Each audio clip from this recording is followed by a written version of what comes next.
Alright, let's do some example in developing HACCP plan in our company.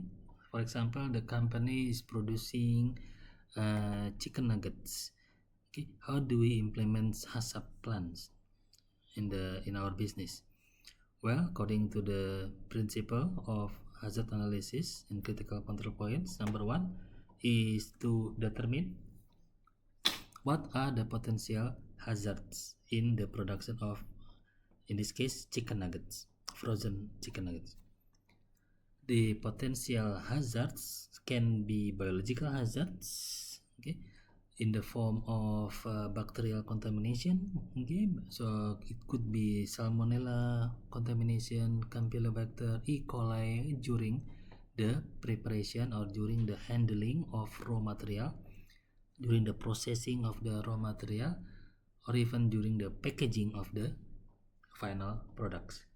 The other hazard can be chemical hazard, whether it is in the presence of some allergen, some pesticide residue or toxin, or chemical contamination from the processing equipment or cleaning agent is an example of chemical hazards if it gets in contact with our products. Physical hazard can be the presence of foreign objects such as metal fragments, bones, or plastic piece into the final products. This is an example of physical hazard. So we must identify this where this possible contamination occur during the production of our products. So once we identify the potential hazards, then the next one after hazard analysis is identifying the critical control points, meaning the location or the steps along the production line where this hazard can take place. So for example, critical control points, number one is raw material inspection, meaning raw material processing. In this case, the person who handle the receipt of the raw material, they must ensure the incoming meat materials meet the quality standard, safety standards. Okay, this includes monitoring temperatures and condition upon receipt. And then the critical control point number two is cooking process of our chicken meat. In this case, we must ensure that chicken nugget reach a certain temperatures, internal temperatures during cooking, for example 74 degree, and in order to eliminate the pathogens. So this cooking can be critical control points in addition to the raw material inspection. Second one is cooking process, and then the third one is cooling. Okay, could be a potential critical control points.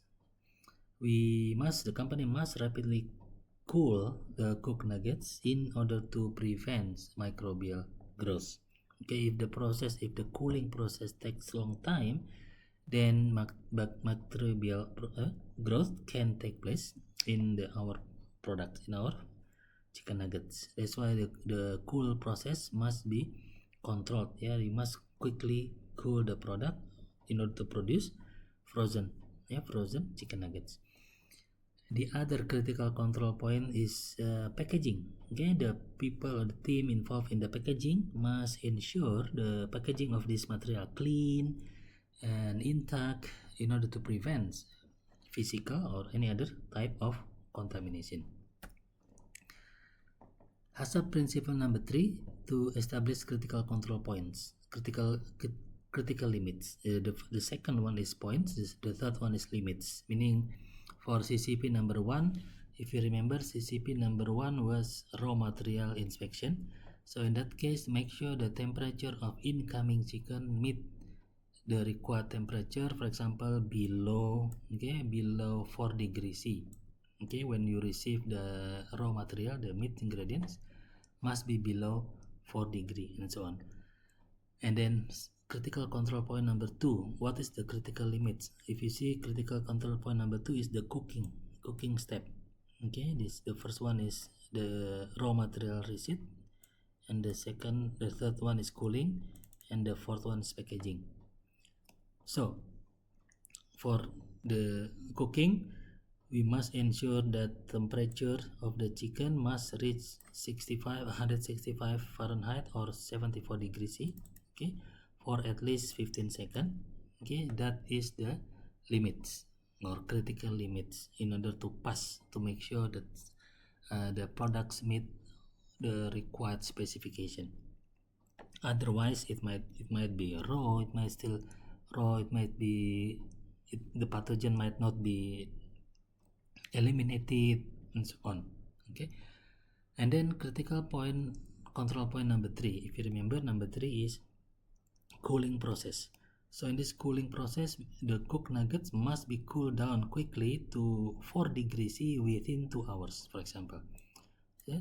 So it must be cooled down within 2 hours. It cannot reach, in order to reach 4 degrees C. It cannot be more than that. Okay. And then finally, critical control point number 4 is packaging, and therefore in this case we must ensure packaging material must be free from any visible defects or contamination. So this is an example of critical limits, establishing the limit. As you can see, whether it can be time, 15 seconds, or it can be upper and lower temperatures. Okay, 2 hours is an example limit. Physical hazard here, packaging must be free from defect and contamination. Okay, and then HACCP implementation number 4 is monitoring procedure. Okay, so for critical control point number 1 is the receipt of the material. We must conduct a visual inspection, okay, and temperature check upon the receipt of the meat products. Okay, and then critical control point number 2, which is during cooking, the cooking instruments must be calibrated. Okay, and we use calibrated thermometers. Okay, the instruments also okay, but the thermometers that we use to detect or to check the temperature must be properly calibrated in order to monitor the internal temperatures, okay, of the products during cooking. And then critical point number 3 is, you remember, is the cooling process. Okay, you must record the cooling temperatures, okay, and also the times, okay, during the cooling process. And then number 4 is the packaging. We must regularly inspect the packaging material for any sign of damage or contamination. Okay, so this is principle number 4, implementing monitoring procedures.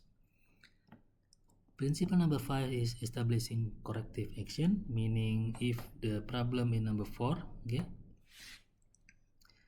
there's a problem with number 4, which is the receipt of the material, okay, where incoming chicken meat is above an acceptable temperature, then we must reject the shipment.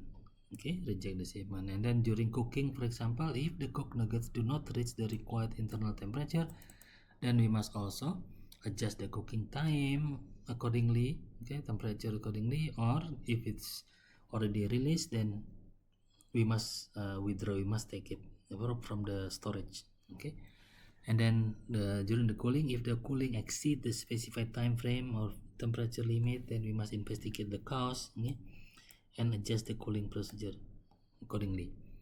And then number 4, as part of the establishing corrective action, if any packaging material found to be damaged or contaminated, then we must remove the affected package from production area or replace with the new packaging.